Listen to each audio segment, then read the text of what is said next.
జై శ్రీరామ్. అందరికీ నమస్కారం. వెల్కమ్ టు న్యూస్ అఖండ.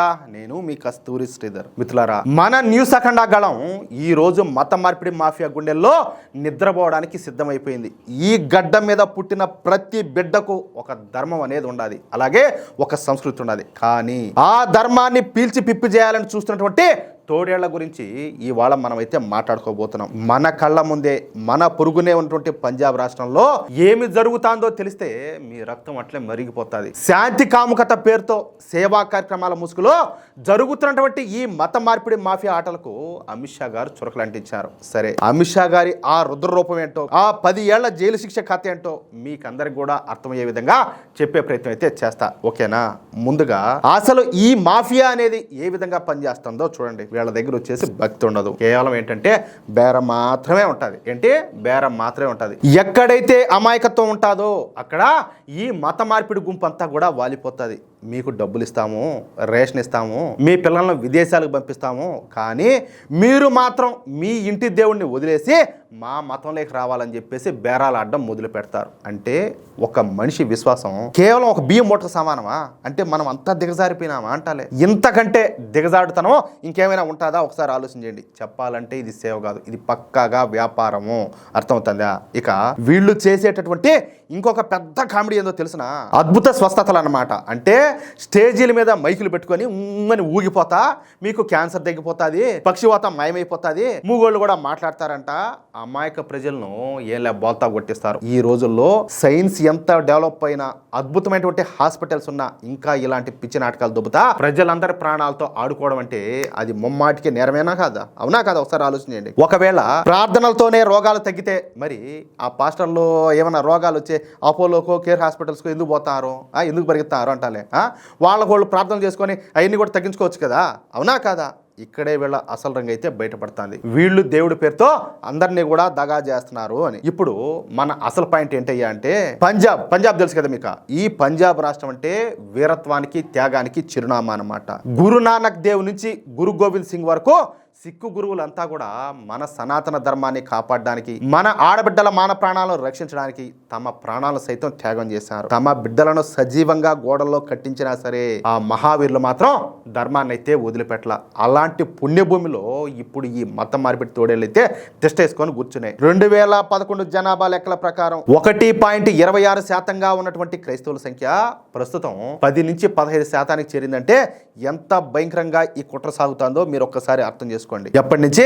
కేవలం 2011 నుంచి మాత్రమే. అర్థమవుతుందా? ఇది సహజంగా అయితే జరిగింది కాదు, పక్కా ప్లాన్ ప్రకారం జరుగుతున్నటువంటి ఒక డెమోగ్రాఫిక్ వార్ అనమాట. అంటే జనాభా మార్పుల ద్వారా ఆధిపత్యం కోసం జరుగుతున్నటువంటి పోటీ. వీళ్ళేమో ఇట్లా చేస్తారు, ఇంకొకరేమో ఈ లవ్ జిహాదు, ల్యాండ్ జిహాదు, బొక్కల జిహాదు, ఇంకొకటేదో అని చెప్పేసి వాళ్ళ పాటి కోళ్ళేమో మన వాళ్ళందరినీ కూడా మతం మార్చేస్తారు. ఎవరు పాటి కోళ్ళు కుక్కలు చెప్పిన విస్తరలాగా. కుక్క ఏమన్నా చూసారా మీరు? 2 వీధి కుక్కలు కొట్టాడుకునేటప్పుడు మధ్యలో ఏదైనా పాత గుడ్డ ఒకటి ఉంటే ఇది ఒక రో లాక్కుంటుంది, అది ఒక రో లాక్కుంటుంది. ఆ విధంగా మన హిందువుల బతుకులు ఆ పాత గుడ్డ కంటే దిగజారిపోయినాయి. అట్లా ఉండదు కాదురా స్వామి. ఎవరో ఏదో ఎట్లా చెప్తే మీరు ఎట్లా నమ్ముతారా నాయన? మీరు ఎట్లా కాదురా, మీరు ఎట్లా ధర్మాన్ని మార్చుకుంటారు? ఏందిరా ఈ కర్మ నాయన?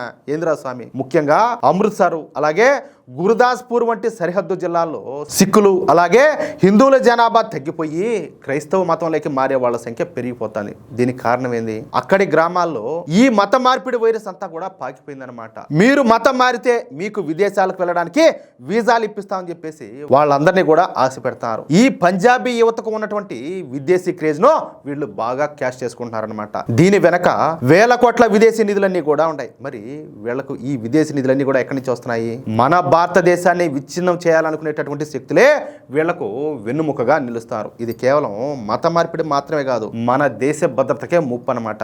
మరి ఇంత జరుగుతా ఉంటే పంజాబ్ లో ఉన్నటువంటి ప్రభుత్వాలు ఏం చేస్తున్నాయి? ఇక్కడే ఉండేది అసలు ట్విస్ట్ అనమాట. పంజాబ్ ను పాలించేటువంటి గత కాంగ్రెస్ ప్రభుత్వం గాని, ఇప్పుడున్న ఆమ్ ఆద్మీ పార్టీ గాని ఈ మత మార్పిడి ముఠాలను చూసి చూడనట్టు వదిలేస్తున్నాయన్నమాట. ఎందుకు? కేవలం ఓటు బ్యాంకు రాజకీయం కోసం. ఆ మతానికి సంబంధించిన వాళ్ళ ఓట్లు ఎక్కడ పోతాయో అని చెప్పేసి భయపడిపోయి మన సంస్కృతి నాశనం అవుతా ఉన్నా సరే మౌనంగా ఉంటున్నారు. యాక్చువల్గా ఏంటంటే ఈ కాంగ్రెస్ పార్టీకి కావచ్చు, లేదా ఈ ఆమ్ ఆద్మీ పార్టీకి కావచ్చు, మన మీద అంత ప్రేమ లేదు. చెప్పాలంటే మన మీద వ్యతిరేకత ఉంటుంది అనమాట. అందులో ఏంటంటే హిందువులకు ఐకమత్యం ఉండదని చెప్పేసి వాళ్ళకి బాగా తెలుసు. అందుకనే ఈ మిగతా వాళ్ళకి ఏదైతే ఎడార మతాలు ఉన్నాయో వాళ్ళకే వీళ్ళంతా కూడా సపోర్ట్ చేస్తూ ఉంటారు. వీళ్ళు సెక్యులరిజం అనేటటువంటి ముసుగేసుకొని అక్రమ మత మార్పిళ్లకు పరోక్షంగా సహకరిస్తున్నారనమాట. అందుకే అనేది ఈ సూడో సెక్యులర్ పార్టీలో అధికారం కోసం ఆత్మను కూడా అమ్ముకుంటాయి అని చెప్పేసి అర్థమవుతుందా? ఇది నేను క్లాస్ గా చెప్పినా ఇంకా మాస్ గా కూడా చెప్పుకోవచ్చు అనమాట. కానీ మిత్రులారా, ఇక పైన ఇలాంటి నీచుల ఆటలు అయితే సాగవు. ఇప్పుడు అక్కడ సిక్కు మత పెద్దలందరూ కూడా మేల్కొంటున్నారు. శిరోమణి గురుద్వారా ప్రబంధ కమిటీ రంగంలోకి అయితే దిగింది. సరిగ్గా ఇదే సమయంలో మన కేంద్ర హోంశాఖ మంత్రి అయినటువంటి అమిత్ షా గారు ఒక సింహ గర్జన చేశారు. అమిత్ షా గారు అంటేనే ఒక లెక్క, ఒక పవర్, అవునా కాదా? మొన్న మార్చి 14వ తేదీన పంజాబ్ లోని మోగాలో జరిగినటువంటి సభలో ఆయన చేసినటువంటి వ్యాఖ్యలు ఇప్పుడు మత మార్పిడి మాఫియా గుండెల్లో రైళ్లు పరిగెత్తిస్తున్నాయి. పంజాబ్ ప్రజలారా, మాకు ఒక్క అవకాశం ఇవ్వండి. 2027లో బీజేపీ అధికారంలోకి వచ్చిన వెంటనే మేము చేసేటటువంటి మొదటి చట్టం అక్రమ మత మార్పిడి నిరోధక చట్టం అని చెప్పేసి అమిత్ షా గారు స్పష్టం చేశారు. ఎటువంటి మొహమాటం కూడా లేకుండా. ఆయన మాటల్లో ఫైర్ ఏ విధంగా ఉండదంటే అది కేవలం ఎన్నికల హామీ కాదు, ధర్మాన్ని కాపాడేటటువంటి ఒక సంకల్పం. ఇప్పటికే ఉత్తరప్రదేశ్ అలాగే ఛత్తీస్గఢ్ వంటి రాష్ట్రాల్లో ఇలాంటి కఠినమైనటువంటి చట్టాలన్నీ కూడా ఉన్నాయి. ఇప్పుడు పంజాబ్ లో కూడా మోసపూరిత మత మార్పిళ్లకు పాల్పడే వాళ్లకు కనీసం 10 సంవత్సరాల జైలు శిక్ష విధించేటట్టు చట్టం చేస్తామని చెప్పారనమాట. 10 ఏళ్ల జైలు అంటే ఆ ముఠాలు అంత చూడడమే, అవునా కదా? ఒక్కసారి తీసుకువెళ్ళి లోపలిగా దొబ్బితే కథమాడికంగా మళ్ళీ అయితే మిత్రులారా, ఒక్కసారి ఆలోచించండి. అమిత్ షా గారు ఒక గొప్ప మాట అయితే చెప్పినారు. ధర్మాన్ని కాపాడుకోవడానికి మన సిక్కు గురువులు ప్రాణాలు అర్పించారు. కానీ ఈరోజు పంజాబ్ రాష్ట్రంలో ప్రలోభాల ద్వారా కేవలం బియ్యం బస్తాల కోసం కూడా మతం మారడం చూస్తా ఉంటే బాధ కలుగుతుంది అని చెప్పినారనమాట. వాస్తవేనా కాదా? ఇది నిజంగా ప్రతి ఒక్కరు కూడా ఆత్మ పరిశీలన చేసుకోవాల్సినటువంటి విషయం. మన పూర్వీకుల రక్తం దారపోసి కాపాడినటువంటి మన ధర్మాన్ని కొన్ని చౌకబారు ప్రలోభాల కోసం వదులుకోవడం అంటే మనల్ని మనం మోసం చేసుకోవడమే. మన పెద్దలందరినీ, మన పూర్వీకులందరినీ కూడా అవమానించినట్లే, అవునా కాదా? ప్రస్తుతం పంజాబ్ లో ఉన్నటువంటి ప్రభుత్వం ఓటు బ్యాంక్ రాజకీయాల కోసమే వీటన్నిటిని కూడా ప్రోత్సహిస్తుంది. కానీ మిత్రులారా, మనమంతా ఒకటిగా ఉండాలా. హిందూ సిక్కు ఐక్యతను దెబ్బతీయడమే ఈ మత మార్పిడి మాఫియా యొక్క అసలు కుట్ర. బీజేపీ తన ఎన్నికల మేనిఫెస్టోలో కూడా ఈ 10 సంవత్సరాల జైలు శిక్ష పాయింట్ చేర్చబోతుందన్నమాట. ఇది కేవలం ఒక పార్టీ నిర్ణయం కాదు, ఇది ఈ దేశ సంస్కృతిని కాపాడేటటువంటి ఒక కవచం అన్నమాట. మత మార్పిడి అనేది కేవలం పూజలు మారడం కాదు, అర్థమవుతుందా? అది ఒక జాతి మూలాలను తెంచేయడం, ఒక ప్రాంతంలో మెజార్టీగా ఉన్నటువంటి జనాభాను మైనార్టీగా మార్చడం ద్వారా అక్కడ ఉన్నటువంటి రాజకీయాలను, సంస్కృతిని మార్చేయాలని చెప్పి చూస్తున్నారు. కానీ మన న్యూస్ అఖండ ఆడియన్స్ అందరూ కూడా ఇప్పుడు మేలుకుంటున్నారు. మన సంస్కృతిని కాపాడుకునే బాధ్యత మనందరిపైన కూడా ఉండాలి. అక్రమ మత మార్పిడి మాఫియా పీచమర్చడానికి అమిత్ షా గారు తీసుకున్నటువంటి ఈ నిర్ణయం చెప్పాలంటే నిజంగా ఎంతగానో మెచ్చుకోదగ్గదన్నమాట. హిందూ ధర్మ రక్షణే మనందరి లక్ష్యం. మిత్రులారా, పంజాబ్ పుణ్యభూమిలో జరుగుతున్నటువంటి ఈ అక్రమ మత మార్పిడి మాఫియా వెనక ఎన్ని కుట్రలు ఉన్నాయో చూశారు కదా. మన గడ్డ మీద ఉంటూ మన సంస్కృతిని నాశనం చేయాలని చూసే తోడేళ్లకు ఈ 10 సంవత్సరాల జైలు శిక్ష చట్టమే సరైనటువంటి మందు అనమాట. మరి కేంద్ర ప్రభుత్వం తీసుకోబోతున్నటువంటి ఈ కఠిన నిర్ణయం పైన మీరేమనుకుంటున్నారు? అమిత్ షా గారు అన్నట్టుగా శిక్షలు కఠినంగా ఉంటేనే ఈ అక్రమాలకు అడ్డుకట్ట పడుతుందని చెప్పేసి మీరు నమ్ముతున్నారా? మీ అభిప్రాయాన్ని కింద కామెంట్ రూపంలో మాకు తప్పకుండా తెలియజేయండి. మీ మాట మాకు ఒక పదునైనటువంటి ఆయుధం అనమాట. ఈ పచ్చి నిజాలు ప్రతి ఒక్కరికి కూడా తెలియాలా.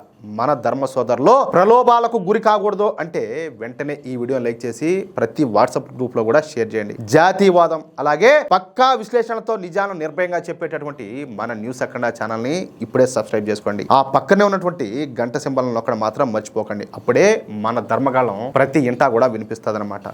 జై శ్రీరామ్, జై హింద్, భారత్ మాతాకి జై.